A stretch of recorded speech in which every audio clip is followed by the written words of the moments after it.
안녕하세요. 토론토 라이프 스타일러 토라톡입니다. 시작. 안녕하세요. 토라톡입니다. 오늘은 둘째 아이가 옆에 있네요. 큰 아이는 학교 갔고요. 네, 오늘은 큰 아이 학교 피자데이라 그래서 도시락 안 싸고 학교에서 피자랑 간식 먹는 날이에요. 그래서 작은 아이 데리고 피자 나눠주는 거를 부모들이 와서 볼런티어를 하거든요. 그래서 그거 갔다가 맥도날드에서 잠시 쉬었다가 왔습니다. 쿠킹 클래스 때 잠깐 얘기했었는데 여기는 학부모가 엄마가 아니라 부부가 같이 해요. 부모가 학부모가 되는 시스템인 게 제가 캐나다 와서 굉장히 만족했던 부분이에요. 아마 앞으로도 그거에 대해서 얘기를 많이 할 것 같은데요. 오늘도 막 역시나 피자 볼런티어라고 해서 엄마들만 오는 게 아니라 아빠들도 되게 많이 오세요. 금요일이잖아요. 그러니까 일찍 퇴근하시는 분들도 있고 일부러 그 시간만 피해서 근무를 하시는 분들도 있더라고요. 그리고 큰아이 반 엄마랑 이렇게 따로 만나서 얘기하다 보니까 외국분이세요. 근데 아이 교육에 굉장히 열렬히 하시는 분인데 운이 좋게 한국인 회사에 스카웃을 돼서 갔는데 그런 금요일마다 피자데이에 가는 거에 대해서 이해를 못해서 이직을 하셨다는 얘기를 들은 적이 있거든요. 그만큼 일단 캐나다 문화는 가족적인 문화고 저희가 여기에 오려고 했던 이유도 그런 문화가 마음에 들어서 저희도 정착하고자 하고 있는데 아직은 자리를 잡은 게 아니라서 조금 어렵긴 하지만 신랑도 공부하는 와중에 아이들 일이라 그러면 잘 참여해 주는 편이에요. 네. 일단 여기는 이 얘기는 여기까지 하고 나중에 또 기회가 되면 다른 얘기도 해드릴게요. 제가 오늘 다시 이렇게 모니터 앞에 쓴 건 제가 바로 전에 캐나다 이민에 왜 왔는지에 대해서 말씀을 드렸는데 실은 저희 가족은 아직 캐나다인은 아니에요. 영주권도 가지고 있지 않고 시민권은 더더군다나 가지고 있지 않은 리얼 코리안입니다. 아직은 한국인 국적을 가지고 있고요. 캐나다 이민을 생각하시는 분들이 캐나다 이민을 어떤 방법으로 오시는지에 대해서 굉장히 많이 찾고 계실 거예요. 근데 이제 저희가 어떤 방법으로 준비하고 있는지에 대해서 알려드리려고 오늘은 모니터 앞에 앉았습니다. 캐나다라는 홈페이지가 있어요. 거기 가면 굉장히 자세하게 캐나다의 관공서 업무라든지 뭐 이민도 마찬가지고요. 공부하는 방법, 그리고 일하는 방법, 구직, 보험 이런 거에 대해서 굉장히 많이 알 수 있는데 일단 그게 영어로 되어 있다 보니 많이 힘들더라고요. 저도 한국에서 준비할 때도 잠깐 봤었고 요즘 들어서 다시 또 열심히 보고 있는데요. 아무래도 영어로 되어 있고 저희가 아무리 10몇 년을 넘게 영어 공부를 했지만 이게 또 직접적인 중요한 문서나 이런 거를 봐야 되다 보니까 한계를 느낄 때가 되게 많은 것 같아요.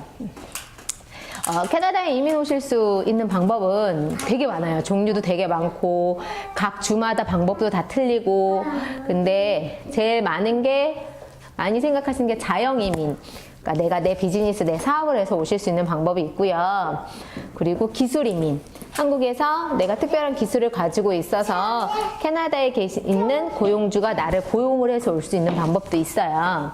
그리고 지금은 많이 없어졌다기보다는 그 금액 단위가 너무 커져서 한국 분들은 많이 안 하시는 것 같아요. 투자 이민이 있어요. 내가 이 정도 나라에 캐나다에 돈을 내니까 나에게 살 수 있는 권한을 줘, 영주권을 줘라고 해서 오시는 분들이 있는데 이 세 가지 다 영주권이 굉장히 많이 힘들고 특히 기술 이민이라 그래서 또 기술 이민 중에서도 굉장히 종류가 많거든요. 근데 이게 그 시간이나 이런 게 생각보다 많이 걸리고 일단 나를 고용하는 회사가 굉장히 탄탄하고 캐나다에서 인지도가 있고 있어야지만 나를 고용해주는 회사를 보증으로 해서 영주권을 받을 수가 있어요. 근데 저희 가족은 그리고 저희 신랑은 특별히 한국에서 딱히 뛰어난 기술이 있었던 것도 아니고 그리고 저희가 사업을 했던 케이스도 아니고 뭐 실은 되게 시골로 가면 부부가 워킹 비자를 받고 합법적으로 일할 수 있는 비자를 받고 고용주를 만나서 일을 한 다음에 거기서 영주권을 받을 수 있는 방법이 있기는 해요. 근데 굉장히 많이 일을 해야 되고요. 그리고 시골이다 보니까 어린 아이들을 데리고 가는 가족들에게는 조금 살기가 힘들 수가 있겠더라고요. 저희가 제안을 받았던 곳은 되게 눈이 많이 오고 겨울이 굉장히 긴 곳인데 신랑은 원래 조리 쪽을 많이 했었고 저는 또 역시 외식업이랑 호텔 관광 쪽에서 오래 근무한 경력이 있다 보니까 그걸 인정받아서 시골로 갈 수 있는 기회가 있었는데 큰아이가 그레이드 엘레멘터리 스쿨 초등학교를 가야 되는데 유치원도 다녀야 되는데 그런 혜택을 받기에는 너무 거리가 멀었어요. 저희가 근무하는 근무지에서 그 아이가 학교를 가는 데까지 너무 힘들어서 결국은 그건 하지 않기로 했어요. 그리고 신랑의 말을 빌리자면 어차피 캐나다에서 살기로 마음을 먹었으면 우리가 영어를 잘해야 되는데 영어를 하나도 못한 상태에서 일만 해서 영주권을 받아서 그 이후의 삶에 대해서는 어떻게 생각을 할 거냐라는 물음에 한동안 되게 고민을 많이 했거든요. 실은 지금 10개월 정도 지내보니까 영주권을 받고 오실 수 있으면 받고 오시라고 하고 싶어요. 왜냐면 유학생 신분으로는 너무 제약도 많이 받고 금전적으로 너무 많이 힘들어요. 실은 영주권을 받고 오실 수 있다면 그런 방법이 있다면 당연히 그게 제일 좋지만 그렇지 않다면 저희처럼 유학 후 이민이라는 걸 선택하게 되실 거예요. 근데 유학 후 이민은 실질적으로 캐나다 정부의 이민 카테고리 없어요. 없고 경험 이민이라고 해서 캐나다에서 거주를 어느 정도 하고 혹은 거주를 하고 그리고 학교를 다녔거나 그걸 바탕으로 해서 그 일을 했던 사람들한테 이제 영주권을 주는 시스템인데 한국 분들은 그거를 이제 유학원이나 이주공사에서 그거를 쉽게 말해서 유학 후 학교를 다니고 난 다음에 이민을 할 수 있다고 해서 유학 후 이민이라고 많이 하더라고요. CIG 가면 EE Experience Entry나 뭐 CEC 같은 뭐 이런 군이 있어요. 이제 들어가 보시면 아시겠지만 그런 군을 저희는 선택해서 와서 유학 후 이민이라고 하고 있고요. 저희 신랑은 한국에서 영어 공부를 1도 안 했기 때문에 올 때 장치에 영어 레벨이 최하위였어요. 그래서 지금 열심히 다니고 있고요.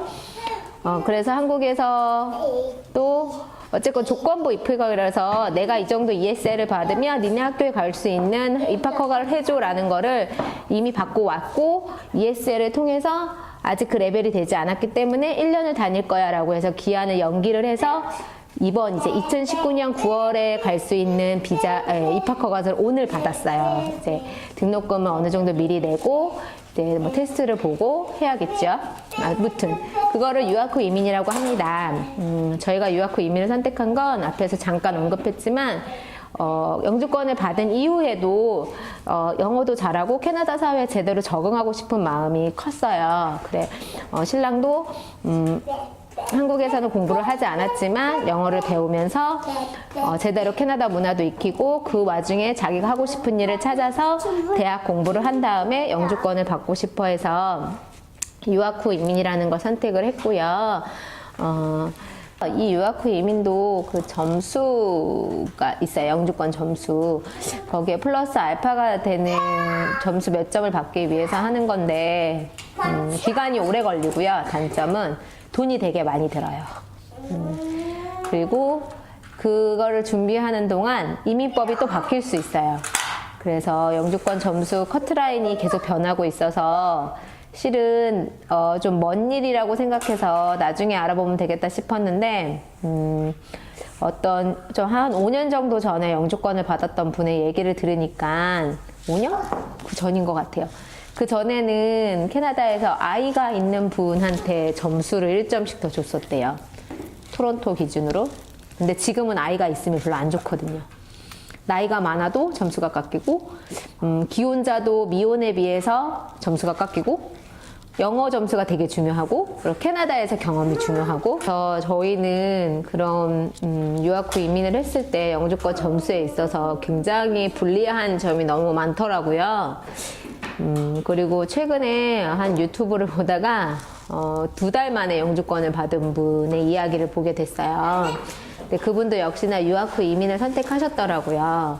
그리고 가장 큰 장점은 아이가 없었기 때문에 아이가 없는 부부셔서 아내분은 열심히 일을 하시고 남편분은 열심히 공부를 하셔서 딱 유학 후 이민이라는 플랜에 연수에 딱 맞게 준비를 잘 하셔서 그리고 타이밍이 되게 좋은 찰나에 엄청 잘 받으셨더라고요. 그래서 엄청 부러웠는데 저희는 비자도 짧게 받았잖아요. 그래서 제가 열심히 요즘 이민국 사이트를 열심히 뒤지고 있어요. 그리고 제가 이제 워킹 퍼밋을 받았기 때문에 합법적으로 일할 수 있어서 네, 구직 활동을 하고 있는데 아직 두 아이 다 어려서 제가 케어를 하면서 해야 되다 보니 한국이랑 그닥 다르지 않은 것 같아요. 9년 정도의 경력 단절에 엄마가 육아맘이 다시 일을 하는 건 굉장히 어려운 일이고 거기에 제가 영어를 잘하는 편이 아니다 보니까 더더욱 난관에 부딪히고 있지만 잘 될 거라 믿고 있습니다. 네. 아무튼 유학 후 이민이라고 해서 궁금하신 분들에게 좀 정보를 드리고 싶었어요. 유학 후 이민은 절대 캐나다 이민군에 있는 게 아니에요. 물론 경험 이민이라는 카테고리 안에 들어갈 수는 있지만 유학 후 이민이라고 해서 모두가 다 이민을 할 수 있는 건 아니고요. 가장 첫 번째 이민을 준비하실 때 언어는 기본이 돼야 되기 때문에 영어는 뭐 그 기술 이민이 됐건 자영 이민이 됐건 유학 후 이민은 더더군다나 영어에 대한 그러니까 점수로도 마찬가지지만 영어가 정말 중요하고요. 실질적으로는 경제적인 것도 굉장히 중요한 것 같아요. 저희가 지금 10개월 정도 보냈는데 신랑 학비에 생활비까지 하면 거의 몇 천만 원 쉽게 썼거든요. 그리고 무슨 일이 생기면 몇천 불은 그냥 기본이에요. 한국 돈으로 100만 원 돈 단위가. 물가도 굉장히 비싸고요.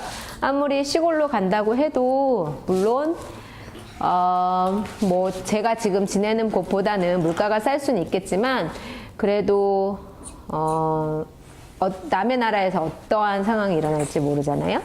그렇기 때문에 이민을 고민하시는 분들 그리고 저처럼 유학 후 이민을 생각하시는 분들은 조금 더 고려를 많이 하시고 준비를 많이 하셨으면 좋겠습니다. 네, 일단 오늘은 여기까지 유학 후 이민에 대해서 저희가 현재 유학생으로 있잖아요. 그렇기 때문에 완전 이민을 온 게 아니에요. 많이들 이민 가서 좋겠다고 하시는데 실질적으로 현실적인 거는 굉장히 어려움이 많습니다. 네, 그래도 잘 될 거라 믿고요. 다음번에는 무슨 얘기를 할까요? 혹시 이런 이민에 대해서 혹은 궁금하신 거 있으시면 댓글 남겨주시고요. 한국에서 준비했던 거 그리고 저희 비자 받았던 경험 이민국에서 처음 올 때 이민 등등으로 계속 꾸준히 업로드 해보도록 하겠습니다. 그럼 저희 둘째가 너무 심심해서 오늘은 이만 마칠게요. 또 두서없이 얘기했지만 잘 들어주셔서 감사합니다. 안녕. 빠빠. 빠빠.